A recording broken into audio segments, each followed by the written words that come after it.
हाँ दिया, 2 बज गए क्या? देखिए, देवर जी आते ही होंगे। टीवी सीरियल्स की हर खबर देगा देश का देवर।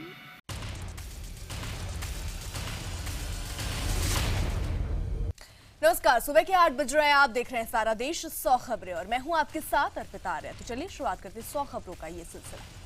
दिल्ली के इंदिरापुरी में एक 16 साल के नाबालिग लड़के के साथ दरिंदगी की तस्वीरें सामने आने के बाद हड़कंप मच गया। तस्वीरों में कुछ युवक लड़के को नंगा कर बुरी तरह से पीटते दिख रहे हैं। बताया जा रहा है कि महज स्कूटी पर बैठने को लेकर आरोपी लड़कों ने 16 साल के नाबालिग लड़कों को बुरी तरह पीटा और फिर नंगा कर गलियों में घुमाया। लोगों के पूछने पर आरोपियों ने लड़के पर चोरी का आरोप भी लगा दिया। लोगों की भीड़ बढ़ती देख आरोपी लड़के नाबालिग लड़के को अपने ऑफिस ले गए और फिर वहां भी उसके हाथ पैर बांधकर बुरी तरह से उसकी पिटाई कर दी। इस दौरान पीड़ित लगातार आरोपी लड़कों से ना पीटने की मिन्नतें करता रहा, लेकिन आरोपी लड़कों के ऊपर कोई असर नहीं हुआ और उठाके लगाते हुए उसे पीटते रहे।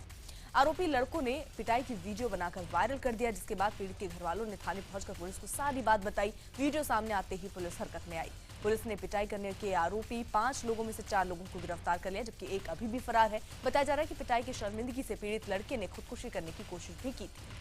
दिल्ली से सटे फरीदाबाद में एक चलती कार में अचानक आग लग गई और कार देखते ही देखते सड़क पर राख के ढेर में बदल गई।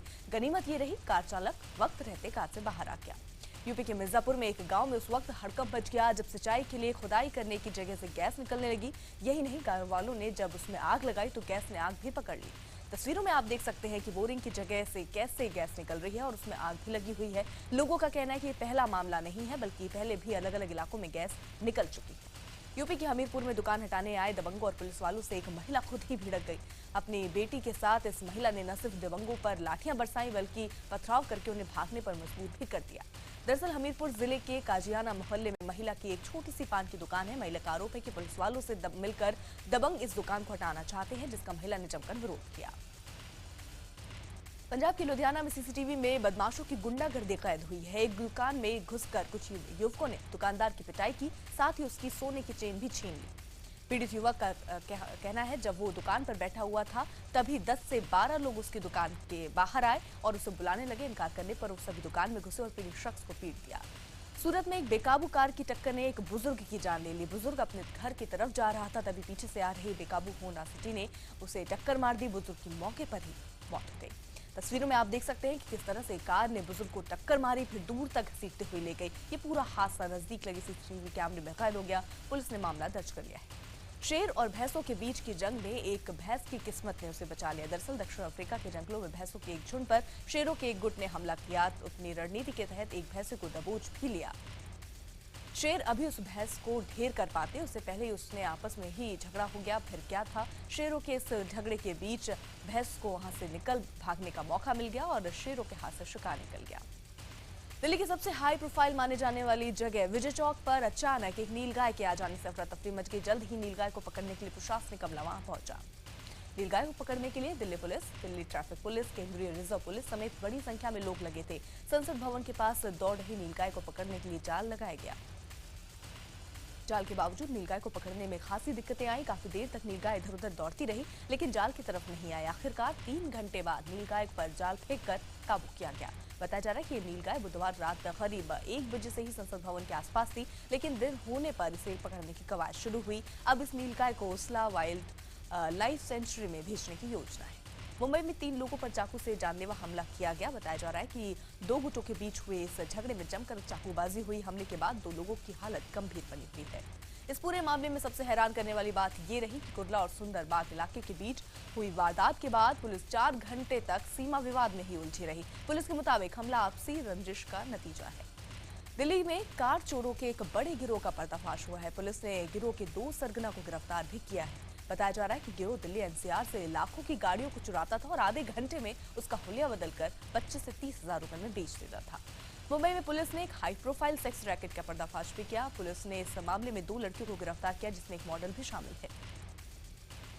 पुलिस के मुताबिक सेक्स रैकेट में होटल स्टाफ भी शामिल है। पुलिस का दावा है कि एक रात के लिए 25,000 से लेकर 1 लाख तक के रुपए में सौदा हुआ करता था। पटना में पुलिस ने डॉक्टर से 1 करोड़ की रंगदारी मांगने वाले को गिरफ्तार करने का दावा किया है। पुलिस ने इस मामले में रमाकांत यादव नाम के शख्स को बिहार के बेतिया से गिरफ्तार किया है। रमाकांत ने धमकी देने की बात कबूल करते हुए बताया है कि अभिलेश नाम के एक शख्स को फंसाने के मकसद से उसने डॉक्टर हेमंत कुमार वर्मा समेत कई डॉक्टरों को फोन कर रंगदारी मांगी थी।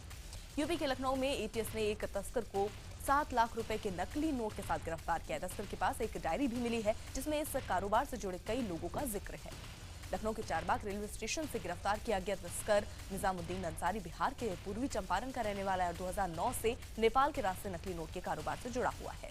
यूपी के महोबा जिला के उप कारागार के जेलर पर एक कैदी के साथ मारपीट और उसकी हत्या की कोशिश का आरोप लगा है। पीड़ित कैदी का आरोप है कि हजारों रुपए की पूरी मांग नहीं कर पाने पर जेलर और उसके गुर्गों ने उसके साथ मारपीट की, फिर गला काटकर घायल भी कर दिया।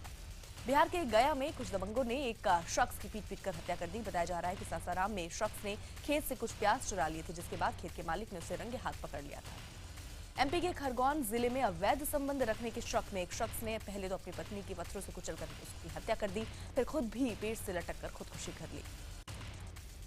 यूपी के मुजफ्फरनगर के स्वास्थ्य विभाग के कर्मचारियों पर रिश्वत लेकर दिव्यांग प्रमाण पत्र बनाने का आरोप लगा है।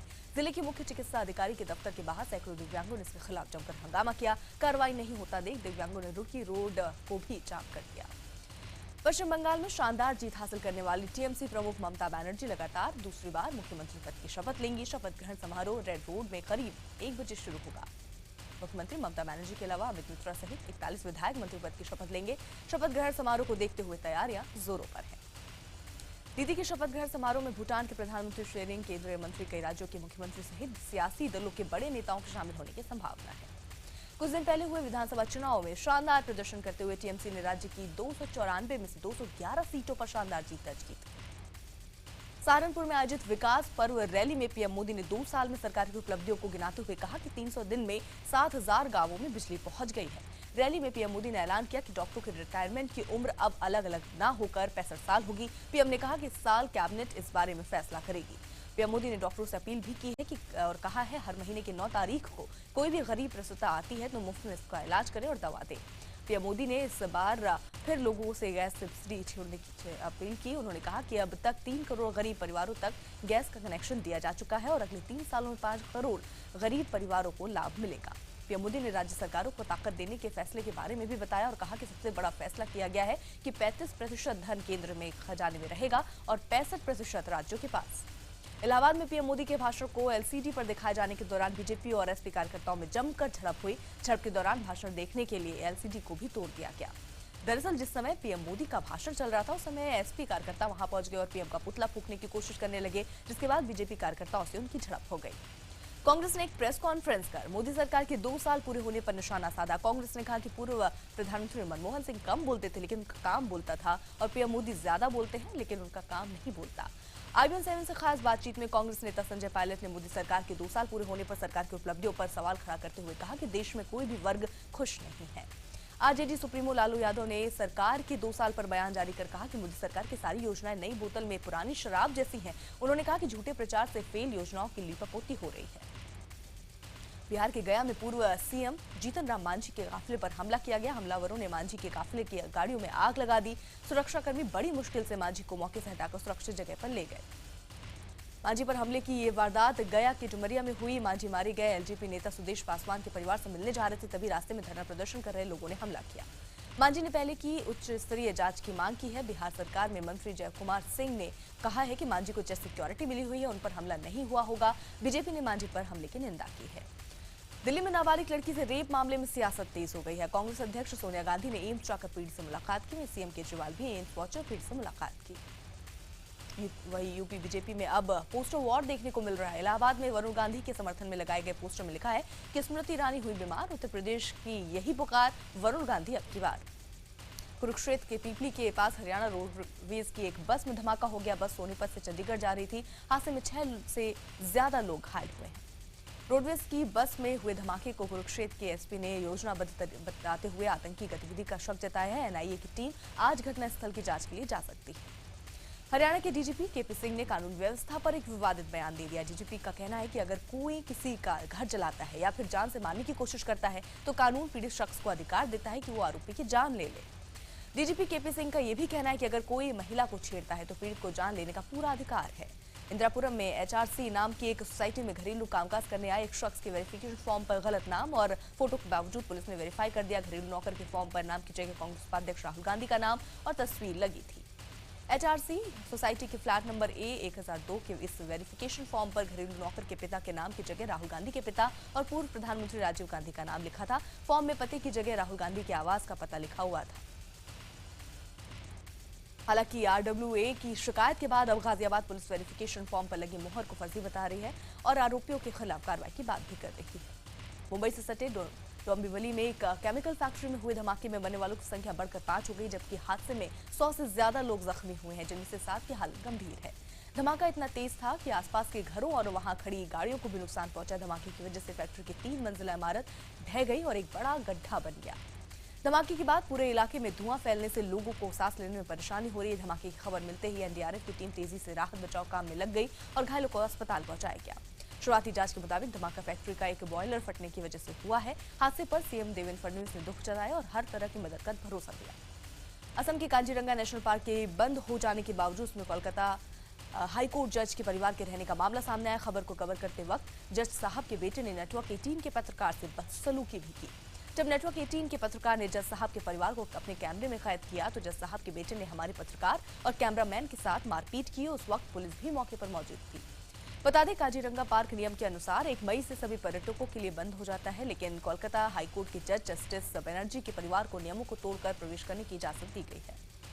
काजीरंगा मामले में जज की बेटी ने हमारे सहयोगी चैनल ETV के पत्रकार के खिलाफ पहले केस दर्ज किया। हालांकि बाद में थाने में लिखित अर्जी देकर अश्लील हरकत करने का आरोप वापस लेने की बात कही। उधर IBN7 से बात करते हुए काजीरंगा पार्क के DFO ने अलग ही बात कही और कहा कि पूरा विवाद पार्क का है ही नहीं, जबकि तस्वीरों में आप साफ देख सकते हैं कि जज का परिवार पार्क में घूम रहा है। दिल्ली के सिविल लाइन इलाके में Mercedes hit and run case मामले में पुलिस ने चार्जशीट फाइल की है। 300 पन्नों की इस चार्जशीट में पुलिस ने 50 लोगों को गवाह बनाया है। पुलिस ने जुवेनाइल कोर्ट से गुजारिश की है कि आरोपी को बालिग मानकर केस की सुनवाई की जाए। पुलिस के मुताबिक नाबालिग आरोपी ने संगीन अपराध करने के साथ सबूतों को मिटाने का भी काम किया था। पुलिस ने चार्जशीट में यह भी माना कि नाबालिग आरोपी और उसके पिता ने पुलिस को गुमराह करने की भी कोशिश की थी। बता दें कि 4 अप्रैल को सिविल लाइन इलाके में नाबालिग ने तेज रफ्तार से कार चलाते हुए सिद्धार्थ नाम के एक शख्स को टक्कर मार दी थी। हादसे में सिद्धार्थ की मौत हो गई थी। दिल्ली में फेडरेशन ऑफ रेजिडेंस डॉक्टर्स ने 7वें वेतन आयोग की सिफारिशों को लागू कराने के लिए गुरुवार को हड़ताल किया। डॉक्टरों की हड़ताल के चलते मरीजों को खासी परेशानियों का सामना करना पड़ा। डॉक्टरों की हड़ताल के चलते दिल्ली के LNJP हॉस्पिटल में इलाज न हो पाने के चलते एक महिला की मौत भी हो गई। परिजनों का आरोप है कि डॉक्टरों के न होने के चलते 3 घंटे तक उन्हें यहाँ वहाँ भागना पड़ा। हरियाणा के रोहतक में भी 7वें वेतन आयोग की सिफारिशों में कमियों को लेकर डॉक्टर काले बिल्ले लगाकर काम कर रहे हैं। डॉक्टरों का कहना है कि अगर उनकी मांगे नहीं मानी गई तो बड़ा आंदोलन करेंगे। जम्मू कश्मीर के कुपवाड़ा में सुरक्षा बलों के आतंकियों के साथ मुठभेड़ हुई, जिसमें 3 आतंकियों को ढेर कर दिया गया है। अभी तक एक और आतंकी छिपे होने की खबर है, जिसके बाद सेना ने इलाके की घेराबंदी कर दी है। श्रीनगर के चकधारा में आतंकियों की खोज में सर्च ऑपरेशन जारी है। सेना ने पूरे इलाके की घेराबंदी कर ली है। यहाँ आतंकियों के छिपे होने की खबर मिलने के बाद सेना ने इलाके में गश्त बढ़ा दी है। नेहरू गांधी परिवार की तारीफ करने पर मध्य प्रदेश के बाड़वानी जिले के कलेक्टर अजय गंगवार को MP सरकार ने कलेक्टर पद से हटाकर मंत्रालय में उप सचिव बना दिया है। बता दें कि फेसबुक पर कलेक्टर अजय गंगवार ने नेहरू की तारीफ करते हुए कई सवाल खड़े किए थे। इस पर बीजेपी ने कहा कि सरकारी अधिकारियों को इस तरह के बयान से बचना चाहिए। पंजाब हरियाणा हाईकोर्ट ने जाट आरक्षण पर रोक लगा दी है और इस मामले में सरकार से जवाब मांगा है। वहीं जाट समुदाय का कहना है कि सरकार ने अगर सही तरीके से उनका पक्ष कोर्ट में नहीं रखा तो वो आंदोलन करेंगे। राजस्थान के माउंट आबू में एयरफोर्स में के एक हेलीकॉप्टर की लैंडिंग के दौरान बड़ा हादसा होते होते बच गया। लैंडिंग के दौरान तेज हवा के चलते खादी ग्रामोदय मेला में टेंट क्षतिग्रस्त हो गया। टेंट गिरने के चलते उसके अंदर मौजूद लोगों में अफरा तफरी मच गई। इस हादसे में खादी ग्रामोदय मेले को करीब 50 लाख रुपए का नुकसान हुआ। राजस्थान के जोधपुर में एक कबाड़ की दुकान में अचानक विस्फोट हो गया। इस विस्फोट में एक शख्स की मौके पर ही मौत हो गई, जबकि 4 लोग घायल हो गए। चीन के जियान शहर में एक महिला की धीमी गाड़ी चलाने से चिढ़कर पीछे चल रहे एक शख्स ने उस पर हमला कर दिया। शख्स ने एक पोल से महिला की कार के शीशे तोड़ दिए। लीबिया के तट पर ओवरलोड की वजह से शरणार्थियों से भरी एक बड़ी नाव अचानक डूबने लगी। गश्त पर निकली इटली की नेवी टीम ने डूब रहे ज्यादातर लोगों को सुरक्षित निकाल लिया। हादसे में 5 लोगों के शव बरामद हुए। पेरिस में श्रम कानूनों में बदलाव को लेकर जोरदार प्रदर्शन किया गया। पुलिस ने प्रदर्शनकारियों पर पेपर स्प्रे और आंसू गैस के गोले भी छोड़े। पुलिस ने 77 पुलिसकर्मियों को प्रदर्शनकारियों को हिरासत में भी लिया। चिली में यूनिवर्सिटी में मुफ्त शिक्षा को लेकर छात्रों ने प्रदर्शन किया। प्रदर्शनकारी छात्रों पर पुलिस ने पानी की बौछारें छोड़ी। बता दें कि छात्रों को प्रदर्शन करने की इजाजत नहीं दी गई थी। इराक की राजधानी बगदाद में एक बड़े आतंकी हमले को नाकाम कर दिया गया। पुलिस ने वक्त रहते हुए एक सुसाइड बॉम्बर को उस वक्त गिरफ्तार कर लिया जब वो खुद को शहर के बीच उड़ाने वाला था। चिली में एक कुत्ते का सालसा डांस करते हुए वीडियो वायरल हो गया। वीडियो में एक गोल्डन रिट्रीवर कुत्ता अपने मालिक के साथ सालसा करते दिख रहा है। सिंगर मीका सिंह ने अपनी शादी का बिगुल बजा दिया। वो अगले साल तक शादी कर लेंगे। अपनी शादी का ऐलान उन्होंने टीवी रियलिटी शो सारेगामापा के वेडिंग स्पेशल एपिसोड में किया। आशिकी 3 और रैम्बो एक्शन में अब ऋतिक की जगह सिद्धार्थ मल्होत्रा मेन लीड में होंगे। आशिकी के सिक्वल में सिड के ऑपोजिट आलिया होंगी। जनवरी 2017 में ऋतिक की फिल्म काबिल और शाहरुख की रईस एक साथ रिलीज होगी, जिसके चलते अजय देवगन ने अपनी आने वाली फिल्म बादशाहों की डेट आगे बढ़ा दी है। कबीर खान जल्द ही अपनी अगली फिल्म में सलमान खान के साथ फिर काम करते की तैयारी कर रहे हैं। जुलाई में फिल्म की शूटिंग लद्दाख में की जाएगी। आईपीएल सीजन 9 के एलिमिनेटर राउंड के लिए आज गुजरात और हैदराबाद की दिल्ली के फिरोज शाह कोटला मैदान में कड़ा मुकाबला होगा। आज जो भी टीम जीतेगी उसका फाइनल में बेंगलुरु से सामना होगा। इंग्लैंड और श्रीलंका के बीच टेस्ट का दूसरा मैच आज चेस्टरले स्ट्रीट में खेला जाएगा। पहले मैच में इंग्लैंड ने श्रीलंका को पारी और 88 रन से मात देकर 3 टेस्ट मैचों की सीरीज पर 1-0 से बढ़त कायम की थी। दिल्ली हाईकोर्ट में आज सुशील कुमार की ट्रायल याचिका पर सुनवाई होगी। सुशील ने रियो ओलंपिक के लिए नरसिंह यादव से ट्रायल की मांग को लेकर दिल्ली हाईकोर्ट का दरवाजा खटखटाया।